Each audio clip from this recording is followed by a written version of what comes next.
Shalom Bapak Ibu yang dikasihi Tuhan.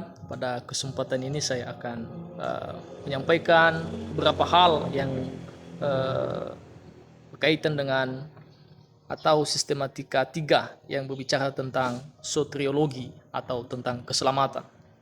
Pastinya keselamatan ini satu topik yang menarik karena memang itu berbicara tentang bagaimana kita memperoleh keselamatan dan keselamatan kita apakah sudah pasti atau belum. Dalam perjanjian lama, dalam bahasa Ibrani itu dipakai yasha, yang artinya adalah bentuk Yesua, Yesha, dan artinya adalah meluaskan, bebas dari tekanan, melepaskan atau membebaskan.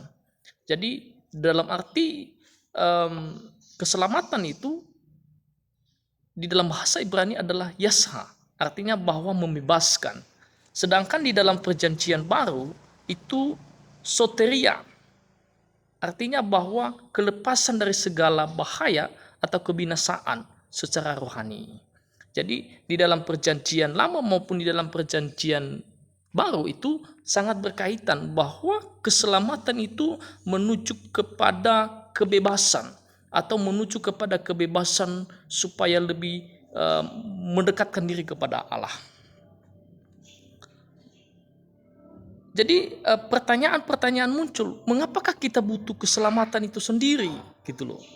Jadi ada 4 fakta rohani yang harus kita pahami bersama, bahwa yang pertama, semua manusia telah berbuat dosa dan patut untuk dihukum.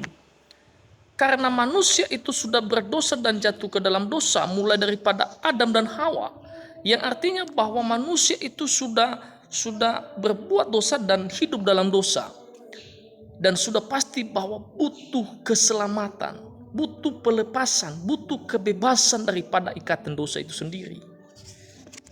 Jadi pada kesempatan ini kita akan melihat bahwa dosa adalah pelanggaran terhadap hukum Allah.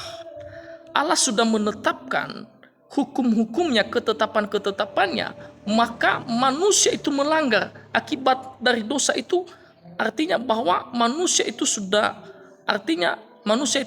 rusak total pada diri manusia itu secara kematian rohani. Jadi akibat daripada dosa itu maka manusia harus mengalami kematian. Dan di dalam kejadian itu, ketika manusia jatuh ke dalam dosa, melanggar hukum Allah, maka manusia mati secara rohani. Kerusakan total pada diri manusia itu sendiri dapat kita lihat dalam beberapa aspek. Ya, yang pertama adalah kerusakan relasi dengan Allah, yang artinya bahwa manusia menjauhkan diri daripada persekutuan dengan Allah dan tidak ada kemauan untuk berjumpa dengan Dia. Artinya bahwa ketika manusia sudah jatuh dalam dosa, maka manusia merasa sudah bebas dan tidak lagi mengandalkan Tuhan, tidak lagi mau bersekutu dengan Tuhan. Dan apa yang terjadi bahwa manusia menjauhkan diri daripada Allah itu sendiri. Yang kedua adalah kerusakan relasi dengan sesama. Akibat daripada dosa itu, manusia mengalami gangguan sosial dalam kehidupan pernikahan, di mana timbul rasa malu antara Adam dan Hawa.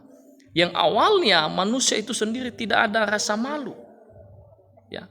Jadi akibat daripada pelanggaran hukum Allah terhadap dosa, maka manusia itu rusak relasinya dengan sesamanya. Tidak lagi ada hal yang membuat mereka itu memahami keadaan mereka. Tapi apa yang terjadi? Mereka saling menyalahkan. Yang ketiga adalah kerusakan relasi dengan lingkungan hidup. Akibat daripada dosa itu, penderitaan menjadi bagian dari perjalanan hidup manusia. Alam dan makhluk yang lain yang semula mudah diatur memusuhi dan melawan manusia. Artinya bahwa akibat dari pelanggaran terhadap hukum Allah, apa yang terjadi di kerusakan relasi dengan lingkungan hidup. Ya, tidak lagi alam dan makhluk yang lain itu yang semula mudah diatur, tetapi justru memusuhi dan melawan manusia itu sendiri. Tidak ada lagi ke keakraban, tidak ada lagi persahabatan, maka justru akan ada satu ketidakcocokan kepada binatang-binatang ataupun makhluk-makhluk yang lain akibat daripada pelanggaran terhadap hukum Allah itu sendiri. Yang keempat adalah akibat dosa daripada diri orang berdosa itu sendiri.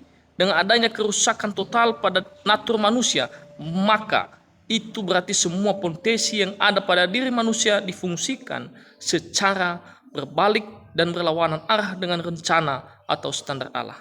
Artinya apa yang terjadi? Akibat daripada dosa yang ada pada diri manusia itu sendiri, maka kehilangan potensi yang dimiliki oleh manusia itu sendiri. Ya. Apa yang terjadi saudara dan kasih Tuhan? Ada beberapa yang terjadi. Yang pertama, manusia diperbudak oleh dosa. Artinya manusia terus-menerus melakukan dosa yang sama. Ya. Apa yang terjadi? Manusia hidup terus di dalam dosa. Dan yang kedua, secara individu, setiap orang memiliki natur dosa dalam dirinya. Setiap aspek dalam diri manusia sudah tercemar intelek atau akal budinya. Artinya semua kehidupan manusia sudah rusak total. Hati nuraninya, kehendak kemauannya, hatinya, perasaannya semua sudah rusak akibat daripada dosa itu sendiri. Manusia kehilangan persekutuan dengan Allah, statusnya mati dan berada di bawah ancaman murka Allah. Ya, saudara yang dikasihi Tuhan, yang kedua adalah usaha manusia semata untuk menyelamatkan diri daripada hukuman dosa-dosanya itu sia-sia. Jadi bagaimanapun kita berusaha supaya kita diselamatkan, kita tidak bisa mendapat keselamatan itu sendiri. Karena kita manusia berdosa tidak mungkin datang kepada Allah untuk melepaskan kita. Ya. Manusia selalu berusaha untuk mendapat keselamatan melalui berbagai cara yang diusahakannya. Alkitab menegaskan bahwa keselamatan adalah pemberian dan anugerah Allah, bukan hasil usaha manusia. Di dalam Efesus pasal 2 ayat 8 sampai 10. Ya. Keselamatan itu diberikan cuma-cuma, bukan berarti murahan. Ya. Tetapi justru karena amat mahal dan tak terbayar oleh apapun, maka itu harus dianugerahkannya kepada kita. Keselamatan karena iman kepada Yesus adalah keselamatan yang sifatnya memberi sebagai wujud kemenangan Yesus terhadap maut. Jadi artinya bahwa ketika manusia itu ada usaha, maka tidak ada satupun yang dapat mendapatkan keselamatan selain daripada anugerah daripada Allah. Ketika dia melihat usaha-usaha manusia, maka tidak tercapai, maka Allah sendiri yang datang kepada manusia untuk menyelamatkan manusia itu sendiri. Ketiga, Bapak Ibu Saudara yang kasih Tuhan, Yesus Kristus adalah satu-satunya jalan keselamatan. Ketika Yesus datang ke dunia, ketika Allah melihat kerusakan total manusia, maka Ia mengirim anaknya yang tunggal untuk menebus manusia itu daripada dosa. Maka Yesus adalah satu-satunya jalan keselamatan. Maka kesadaran yang ingin dicapai, saya tahu bahwa keselamatan daripada hukuman dosa saya hanya dapat diselesaikan melalui Yesus Kristus saja, sesuai ketetapan Allah, dan tidak ada jalan lain. Ya, jadi hanya Yesus yang mampu menyelamatkan saya dan saudara Bapak Ibu yang dikasihi Tuhan. Mengapa Yesus adalah satu-satunya keselamatan? Karena Dialah yang ditetapkan Allah untuk mati sebagai penanggung dosa, sebagaimana dikatakan dalam kitab suci. Yesus sendiri telah memikul dosa kita di dalam tubuhnya. 1 Petrus pasal 2 ayat 24. Jadi ketika Yesus datang ke dunia, Dia bertujuan hanya untuk menyelamatkan saya dan saudara, untuk melepaskan Bapak Ibu Saudara daripada belenggu dosa, daripada kehidupan dosa, supaya kita diselamatkan menjadi orang yang diselamatkan untuk kemuliaan Allah. Yesus memberikan dirinya untuk disalibkan hanya untuk saya dan Bapak Ibu. Yesus mati di kayu salib hanya untuk menebus saya dan Bapak Ibu.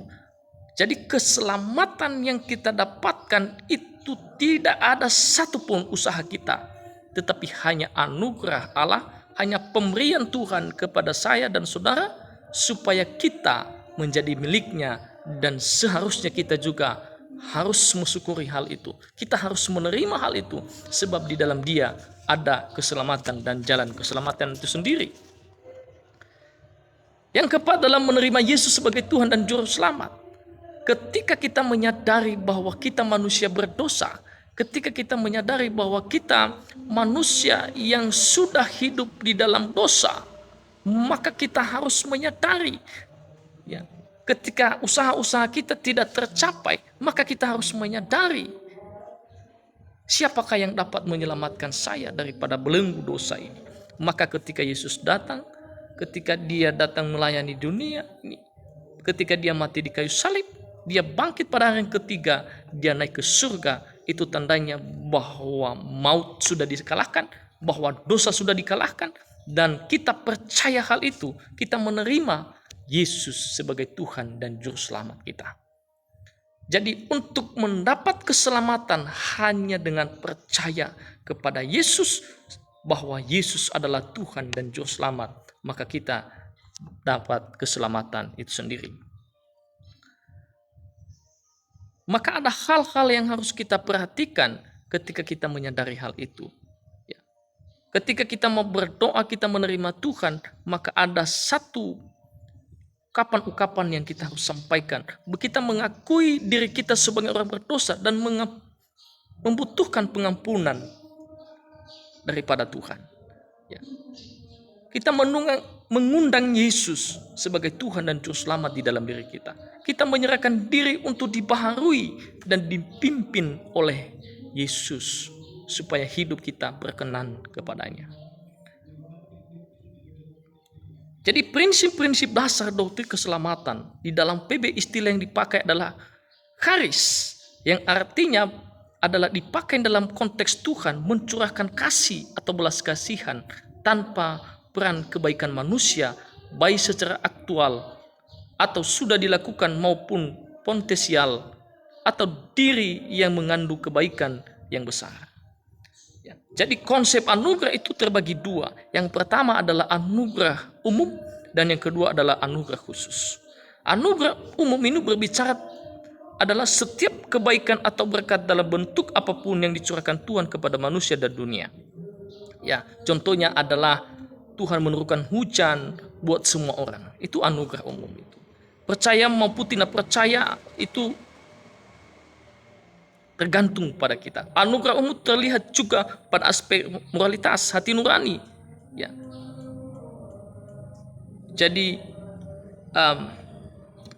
anugerah umum ini adalah sama-sama kita menikmati, contohnya matahari, ya, hujan dan lain sebagainya. Sedangkan anugerah khusus itu berbicara tentang pemberian Allah yang cuma-cuma melalui pribadi dan karya penebusan Kristus yang menyediakan jalan keselamatan kepada saya dan saudara. Jadi anugerah khusus itu berbicara tentang bagaimana Allah memberikan kasih karunia kepada saya dan saudara, dan ketika kita menerima hal itu, maka kita mendapat anugerah khusus ini daripada Allah. Anugerah khusus itu berbicara tentang kita menerima Yesus